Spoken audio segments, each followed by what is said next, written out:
and Swindon Town. I think we'll start at Swindon. I think that's probably a good place to start, if that's all right. So Absolutely.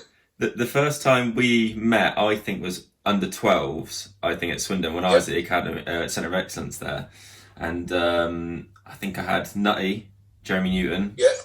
up Yeah. until that age group, and then I met you. And I don't want to embarrass you, but for me, the most I've ever enjoyed playing football, and the most I can ever remember, and that's taken in all the seasons since in men's football, was under you. And my dad also the same. That year or year and a bit at Swindon was, I think, the best year for me. Playing wise, I thought I was doing really well, and Yeah.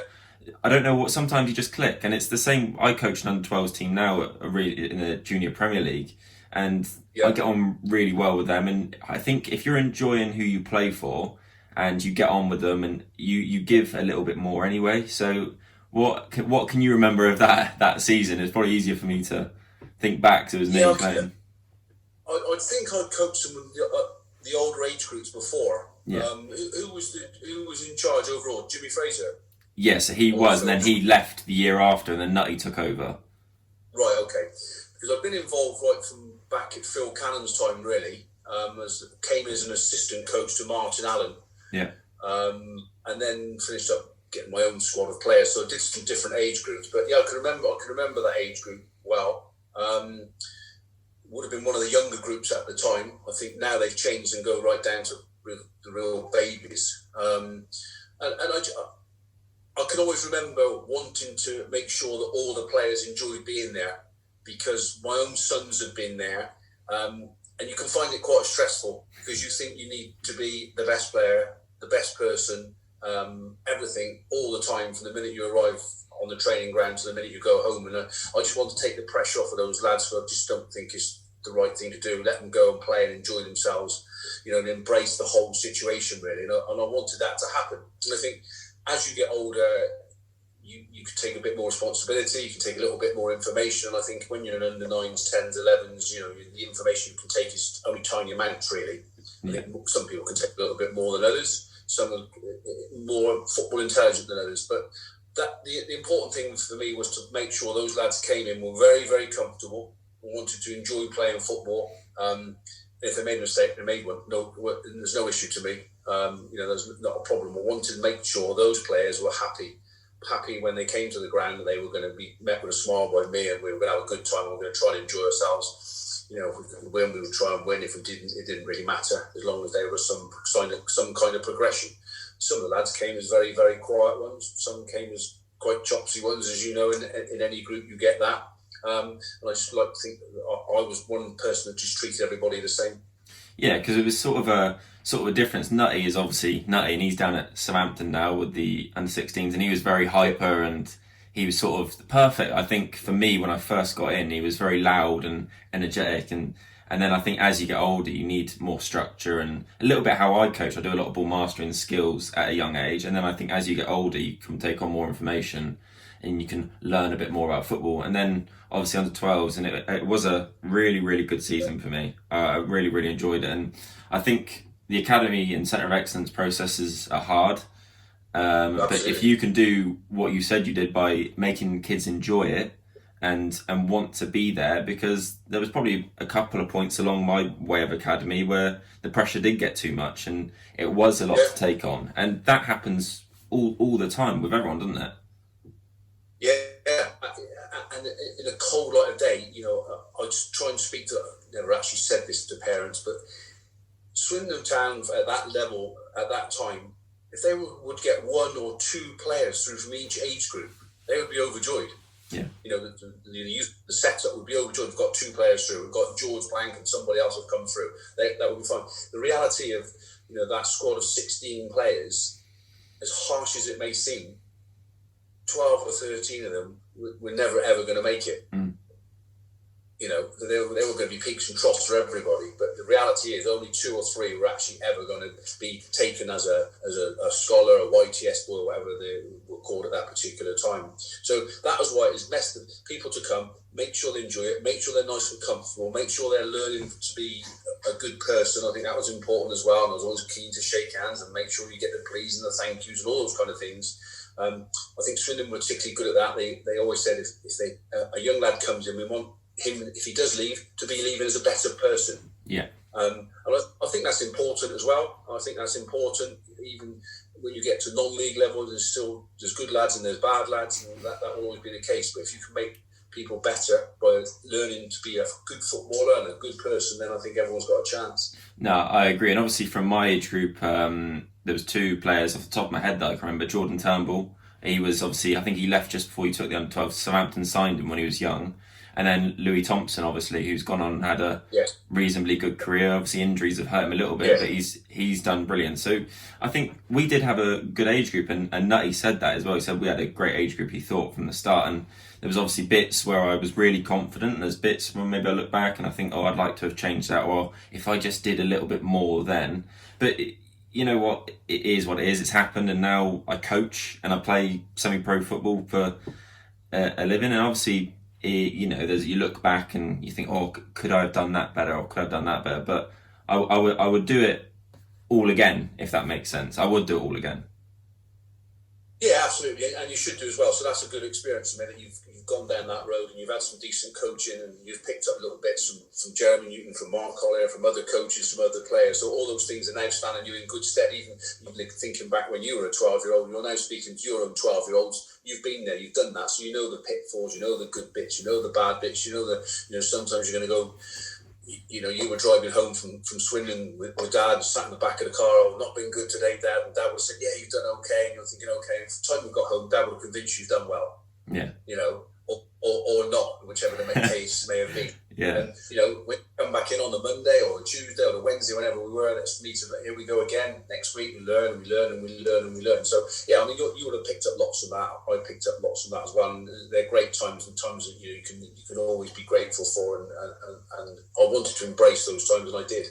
Yeah, exactly. And obviously now it stands my nephew in good stead. So he plays for Southampton under-10s, and I feel like he's got a slight advantage in the mental side of it, because my sister's seen what I went through, and she obviously now is where things can go a bit big on social media. She's not put anything on social media about him. He just goes down. If he enjoys it, fine, she'll keep him there. If at one day he goes, I don't want to do this anymore, he'll stop. But he's he's very, very talented for a young lad. He can do hundreds and hundreds of keepy-ups, and he's loving it at the minute. And I think that's the most important thing, isn't it? If you're enjoying it, you're going to improve. Absolutely, he needs to go and enjoy it. He needs to have a smile on his face, and take the good with the bad, because that's what happens whether you're top Premier League player or whether you're just an under 12, under 13, whatever player you are in any football club. I don't know if you've got the bit I said before. The very, very worst thing that can happen to him is Southampton release him. Yeah, that's the worst thing that can happen. And can he go and play with somebody else? Of course he can. Yeah. Can he go and beat back levels? He can, absolutely. Of course he can. Will he come again? Absolutely. Will he come again better?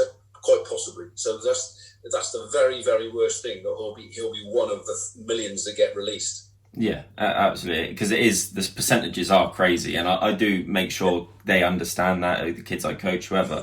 Yeah. I'm lucky enough to coach one-to-one a lot of kids in academies, which is really good, and you can see the effort and the work rate they put in, and they're so desperate, but they've got to understand that it is so minimal. It is so minimal. And I think that's good that I've had that, the whole sort of centre of excellence years, 6-7 years in me, that I can then help them.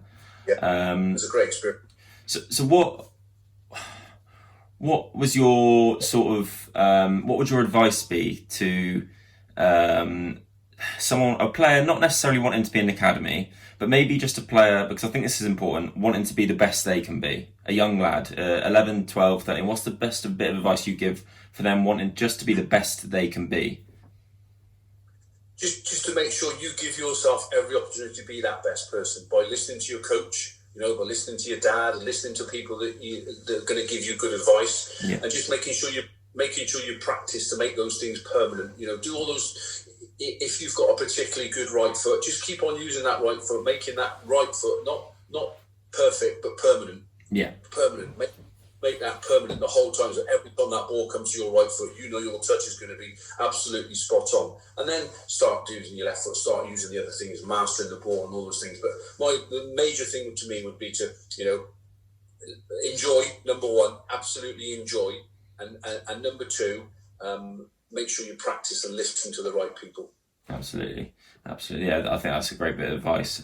So after Swindon, after you worked in the academy there, where was it you went? So was it Supermarine? Did you go to Supermarine before Chippenham? Yeah, well, to be honest with you, I was leaving the Centre of Excellence to coaching new lads, and then going to Supermarine to do some coaching there. Yeah.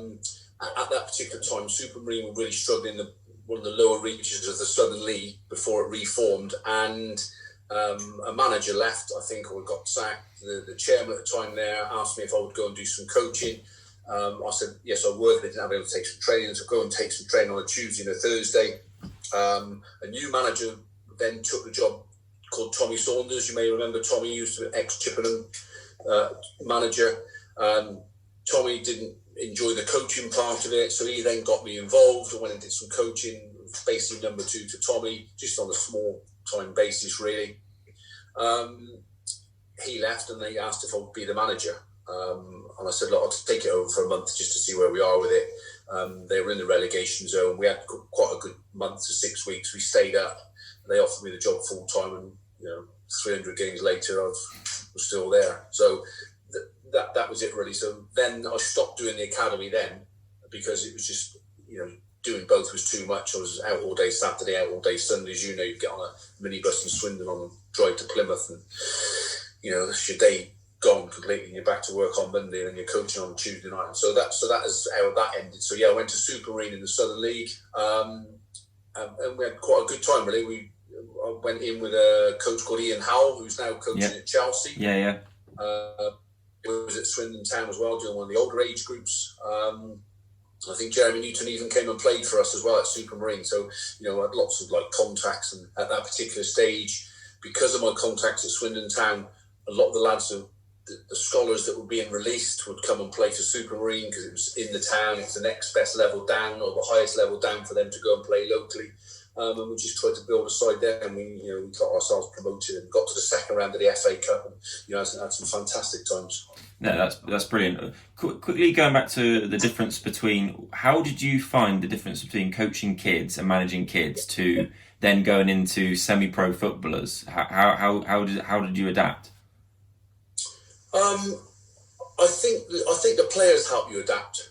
I think the drills are almost similar. The drills are not that much different, really. You'd have a warm-up passing drill. You'd have lots of balls on the grass, and everyone to have a little ball individually. So all those kind of things were the same. The disciplines needed to be bigger and better and stronger. However, that could happen. These semi-pros players were being paid.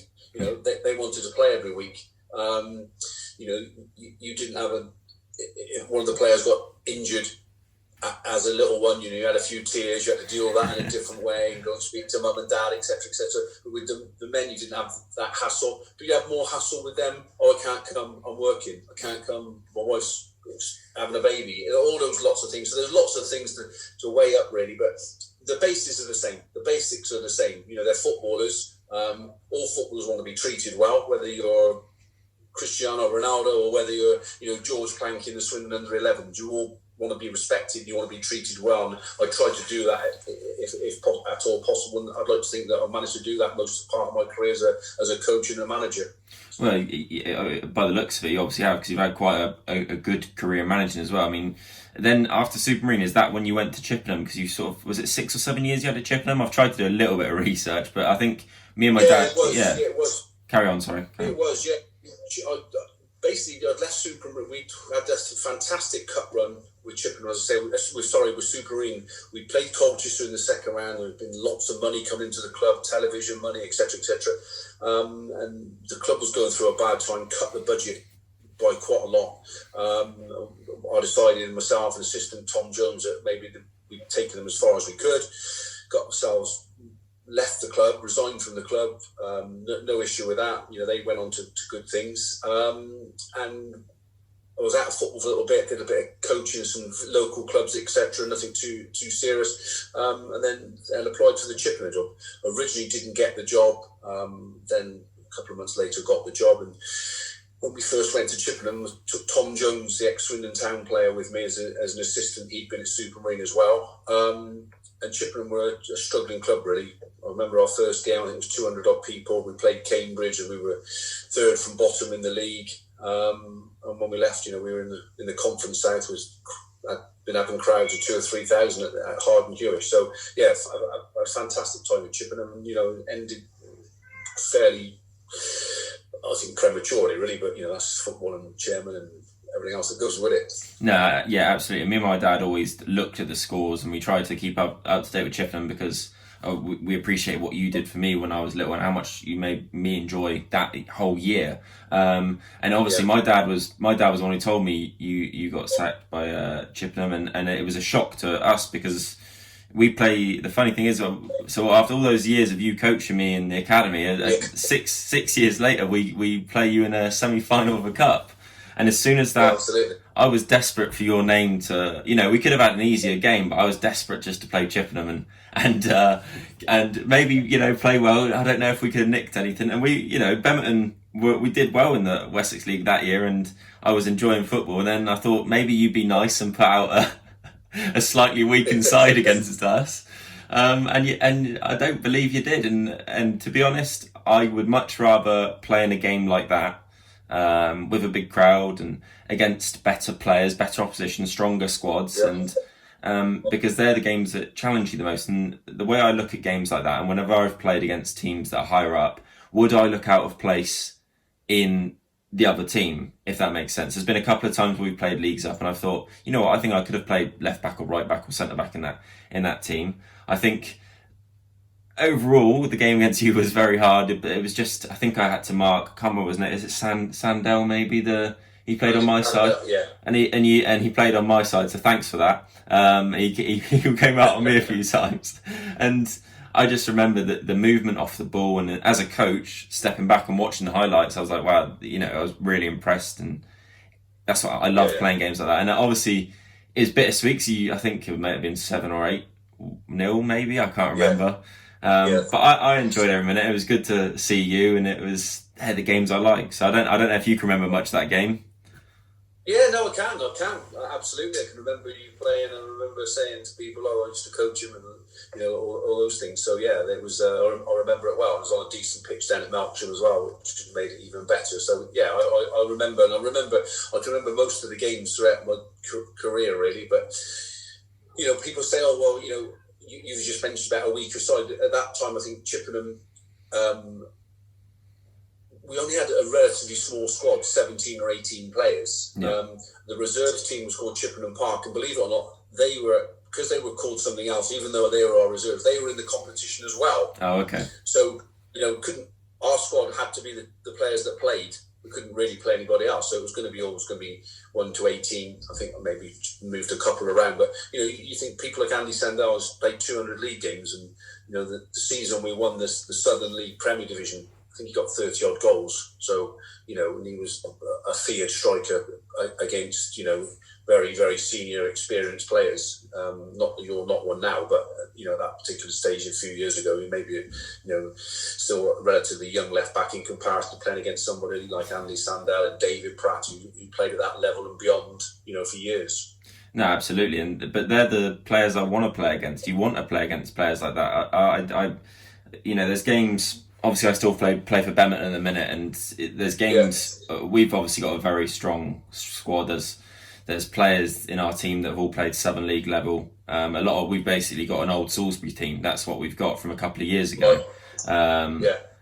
Justin Bennett up front, who's 37, 38, and you got Kane O'Keefe, who was the Salisbury captain 2 years ago. Jack Vallis, who's my best mate, who played for Eastleigh quite a few years ago, and we've got a strong side. Danny Young, who's a quick winger, and we've got a really, really good side. And we beat Salisbury pre-season, we beat Totton pre-season and they put out strong sides against us. And but I do enjoy it, but you want to challenge yourself against the better teams, and I think players should go and try and play at the best level they can. Which is what my dad always says. My dad always says that. Go and test yourself at the best level. Give yourself every opportunity to go and play at that best level if you can. It's so easy to go and play for somebody just round the corner because it's local and you can walk to the ground and you only have to train once a week instead of twice. But go and play the best level you can because you're not playing forever. It's a short career, So go and enjoy, go and play at the best level you can, and grasp everything you can, take every opportunity that comes your way. Absolutely, I think, yeah. So your time at Chippenham obviously ended. My dad follows non-league quite a lot, and he said it was definitely prematurely. So we don't need to speak too much about that, because obviously that's a negative. No. But what next for you now? What is it you want to do? So obviously you want to stay in football, surely. You'd like to. Absolutely. I think my CV's right up there. Right up there without blowing too much hot air around. But we've got promotions for Supermarine, second round the FA Cup with Supermarine. Chippenham won the Southern League Premier Division at that time, but with 100 odd points. Got to the first round of the FA Cup. Had promotions. So I think my CV's up there with most local managers, or beyond most local managers. And if an opportunity comes along, would I like to take it? Yes, I would. Would I take anything that's going? No, I wouldn't. I want someone that's going to tax me a little bit and make sure that we've going to a club that want to progress. I think that's important. We've got a progressive board of directors, a committee, and players alike as well. I think that's it's just a case of waiting to see what goes on. Would I like to be back involved by now? Yes, I would. Has COVID put a halt to it? Yes, it has, really. But there's bigger issues than me getting a football manager's job than anything else at the moment. Absolutely. So I don't know much about your playing career, or I can remember watching one of your sons play. Was it for Newbury? Did you ever manage Newbury? Yes. Yeah. Adam, my eldest, played at Newbury. Adam was a scholar at Swindon Town. Right. And in that particular year, they had 3-year scholarships. Right. And he had 2 broken legs in that time. So so that was quite a big ask. He then went off and played locally. In fact, he went to Newbury after Swindon Town. He carried on working at Swindon Town in the part of the working with Jim, really, Jim Fraser. A man called Guy Whittingham, who played Portsmouth, was the manager of Newbury, and used to come in and coach the scholars towards their coaching badges. Right. Of course, he had a little info. Oh yeah, well, you're getting released. Come and play for me at Newbury. So he went to play at Newbury. One of my other sons, Sam, was in the Swindon, the Centre of Excellence, and got to, I think, the under 15s. Then got released. So I knew how to deal with that as well at the time. So it's everyone's got some experience about something, really. So who did you play for? But did you? Well, when I left school, believe it or not, I signed what at that particular time was a thing called Associated Schoolboy Forms for Bournemouth. Okay. And the manager at Bournemouth at the time was a man called John Bond, who your dad would remember. Harry Redknapp, believe it or not, was a player at Bournemouth. So that was then. I then played for various youth teams. I played for Supermarine. They were called something else at that particular time. Played for some relatively local clubs. Played for Chippenham as well. And then, as I say, got myself into the bit of coaching, really, because the fact is I've gone to lots of Centre of Excellence games and watched lots of Centre of Excellence games with my sons, and would watch the training as everyone would, watch the coaching. The parents were allowed to stand and watch, and then just got involved that way. Yeah. So long standing, really, and I quite enjoy watching games now when I can just go to a game and watch the game without anything to do, and just think, oh God, how good is he, or how poor is he, or what a great tactic that is, or what great set piece that is, and try and mentally log them for maybe for another time when my time comes around again. Absolutely. So obviously I coach, and I've got aspirations of where I want to coach. I want to be. I spoke to Radi Jaidi, who used to play in the Premier League, and I coach his son. Yeah. And I spoke to Joe Tessam on the first podcast. They're obviously ex-Saints, and I both know them quite well. And Joe rang me up last night about the podcast, and they both know that I want to. I've set myself a 10-year plan, and I want to be working in a professional environment in 10 years' time. I love coaching, as you probably are aware. My social media is full of it on Twitter, and I that is what it is. I want to still play football, because Joe Tessam still plays in my league at 48. He plays for Hyman Dibden, and he's fit as anything. I played against him last season, and he doesn't do a lot of running in the middle, but he's so clever at what he does. Yeah, once you know the game, you know the game. And I want to be almost like you were with the under-12s at Swindon. I want to sort of have that job, and I want to progress and get better and better. And obviously, Jaidi was the manager of the under-23s at Saints. I had a good long chat with him. What advice have you got for me to be the best coach, or just for any coach? What would you say? To go and watch good coaches and watch good sessions taking place. I can remember watching Paul Bowden a lot at Swindon Town. He was a great coach. He was particularly calm. There was a right way and there was a wrong way, and he explained that to the players and made simple instructions certainly for the younger players. Not too much information to take on, but as the players got older, a little bit more information. That would be my advice. Go and watch as many sessions as you can, and watch as much as you can, and try and take it in as much as you can, really, because you can learn from every single coach, whether it's a good coach or a bad coach. You can look at a bad coach and think, well, absolutely, I won't be doing that. That's one thing I will not be doing that. I'm not going to be running the under-9s senseless. That's the last thing they need. They want with the ball, they want to be playing, they want to have a smile on their face. So that would be my advice. Go and watch lots of coaches, go and take advice off of people that have been there and done that, the people that you're speaking to, ex-pros who've coached and played at the best level. And there's only one place only one thing that can come from that, and that's good. Absolutely. So, and then here's a funny one. So I'm 25 now, I'm 26 2 weeks today.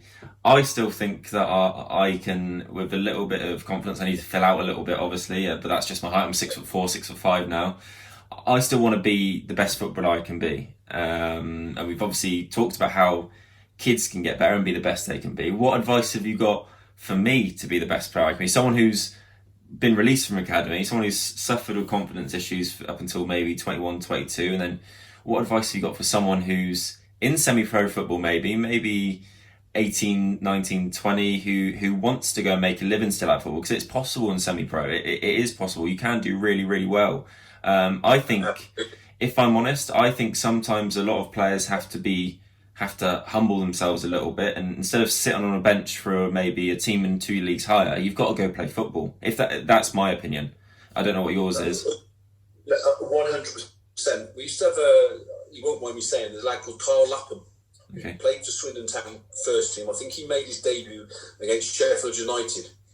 Got released by Swindon Town after a year's pro, and would come and watch Supermarine because his mates were playing from when he was a Swindon Town player, the younger ones, and sit in the stand. And I used to say to him, mate, you're the best player ever to sit in this stand. But you're not going to do anything. Nobody's looking at you in the stand. They're all looking at the players on the pitch. Yeah. That's what they're all doing. Look at the players. Go and play football. Go and seem to be playing football. He did. Made himself a decent non-league career, going and earning himself quite a lot of extra money to go alongside the job that he already had. So make sure you're playing as often as you can, week in, week out, at the best level you can. Is there any point in saying, oh yeah, my name's George Plank and I'm on the bench for Eastleigh every week, or I'm in the reserve squad every week? No one's interested in me. Go and play the best level you can where you're playing, because then you can get to that next level. So be seen to be playing all the time. Never turn in an opportunity to go and play in football, and go and play with a smile on your face, and go and show them how good you are, because obviously you're a good player. You've got a great background, you've got a great attitude to where you should be as well. And that'll only take you to one place, and that's the way you want to go. So as I say, your attitude's spot on. That's very important. But as I say, go and be seen to be playing, because there's always someone in that crowd who's watching. Yeah. There's always somebody who's went to Bemerton. They've got a great left back. Have you ever looked at him? No, I've never seen him. And someone else comes, and then the next thing you know, you've got somebody else looking at you. So yeah, go and play. Go and be the best player week in, week out. No, I think that's great advice, and I think that's important for not just me, for loads of 18, 19, 20, just out of youth teams, maybe at that sort of age, where how they can improve and just to give them advice, because a lot of players do just sit on a bench and wait, and it's wasted time. I know that I wasted time sat on a bench. I was at Basingstoke under Martin Cool two seasons ago, and I looked around and I thought, it was the first time I've tested myself at a higher level, and I thought, am I going to play week in, week out? And I sort of spoke to my dad. My dad's always test yourself at the highest level, whether you just have to wait for your chance to do it. And I thought, Yeah. but I want to play. And Tuesday, Thursday, Saturday is football days. Everyone knows that in our house. Every conversation about football. So I'm desperate just to kick a ball. So I decided to take a step back, and I ended up signing for, I think it was Bemerton. And obviously they've got an amazing ground. It's a great ground there. Also a good group of players. If the opportunity comes at some point to go and test myself again, I will, because 25 is still young. I think I'm still not in my prime yet. I don't believe so. No, absolutely. As I say, you've got all the attributes to go with that as well. So just never let the dream die, really, because you never know what's around that corner. But make sure you seem to be playing. I know you'll take the good advice off of people, and humble character, which is important as well when you're trying to progress. Your dad will have your best interests at heart as well, which is important. You've got someone to go back to and speak to. So next time I'm looking for a 6'4" centre back, left sided or left back, I'll be ringing George Plank. Exactly. I can use both feet as well. I'm both footed, so I can use both feet. So there we go. That's fine. Even better. But no, that's spot on. So if you ever do get back into managing, I'd love to come watch one of your sessions. And absolutely, mate. You'll be welcome to come along, and no problem in touch. Make sure you stay in touch. No, it's really good. And I've only got one or two more questions. I don't want to keep you, because obviously there's good football on TV today. I'm sure you've got plenty of other stuff you can be doing. For me, where do you want to go next? Have you got an idea of what league, or is it just you purely want to go and test yourself at like you said, a committee and a chairman that want to push on into the higher leagues, or is that where you see yourself going next? Yeah, I think so. I think the reality of being a national South manager, with having a job as well, is not an easy ask. With the travelling and everything that goes with it. So Chippenham, absolutely perfect. 35 minutes from where I live, no issue with that. Who else in that league is relatively local? Bar City, and I think the manager there is full time, which wouldn't be for me due to the fact is that I've been with a company for 20 odd years and I have to think of my pension, etc., etc., etc. But would I have enough to go to the Southern League Premier Division team and say, come on, we can get you promoted? Yeah, I would do. And have I got that? Yes, I have. Would I want to drop that too far down?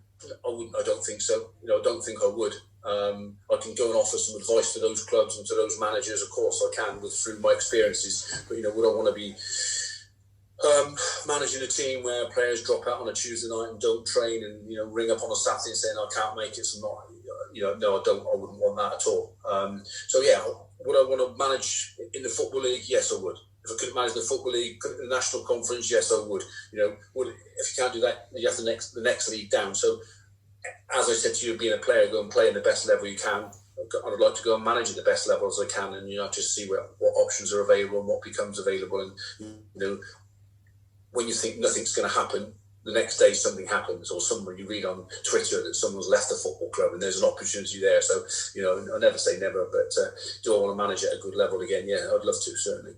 Cool. So my last question is quite an easy, probably it might be an easy one to answer. What would you say is your best moment in coaching or managing? What would you say is the moment you're maybe most proud of? So it might not be winning something, it might be developing a player, because as a coach that's important as well, isn't it? So it might be either one. Yeah, I think I've got a couple actually. One, obviously taking Supermarine to the second round of the FA Cup was huge. We knocked out big clubs in the non-league, but we knocked out Bar City or in the Conference Premier, etc. So that would be one. I've got three actually. Chippenham Town, we went to, I think we'd gone 18, 19 games unbeaten. We went away to Hitchin on a Saturday, and we won 3-1 there. And we were coming home, and that was the first time I think we thought we're going to win this league. We needed 2 points for our next 3 or 4 games. That was a fantastic journey home, and one I thought, I hidden from myself from the fact that we're ever going to win this league. But from that day, I think, we thought we're going to win that league, and so that was a great day. And another one was we played Swindon Town in a friendly, and they had a young lad playing for them called Scott Twine. Yeah. And it, just played. I think he scored against us, and I think Chippenham won the game. They had a young side playing for them against Chippenham. and I contacted Swindon Town and said, can we take him on loan? And they said, yeah, you can, but he's very small, he's very frail, he's very this, he's very that, etc., etc. We got him involved. I loved what I saw with him from that friendly. He played. He had a couple of setbacks. He got a contract at Swindon Town. He then got sent out on loan to Newport County. Scored goals galore. I scored a wonder goal a few weeks ago for Newport. He's now back in Swindon Town's team. And then there's lots of talk about championship clubs chasing him, etc. And that was a highlight because it took me back to where I was when I was looking after young players. So I knew this was a young player, had loads of potential, just needed someone to put their arm around him and let him come and enjoy his football. And I did that with Scott Twine, and hopefully I've been part of his progression. And, I hope he gets a move to a big club or a bigger club than Swindon Town. No, that's a great answer, because sometimes you class success as winning trophies and winning games, but you can also, as a coach, you can class success as developing players. And I look back at kids I've coached and done one-to-ones with that have signed for Pompey, signed for Swindon, signed for Saints, Chelsea, wherever it is, and you can class success as that as well. And I do a lot of individual coaching, but I coach teams. For me, a month or so ago, one of my players got scouted by Chelsea. So, that for me, I class as success. So as well as feel good fact, that without a doubt, absolutely. Yeah, and you should take some plaudits for that as well. So that young lad's taken something from you, which Chelsea have seen. So credit to you for that, and credit to Chelsea for spotting him as well. Absolutely. No, I really appreciate your time, because obviously I know it's difficult at the minute with everything going on, but thank you very much, and hopefully we can stay in touch. And if you do ever find a job again, I'd love to come up and have a look at your sessions and see what we can do from there.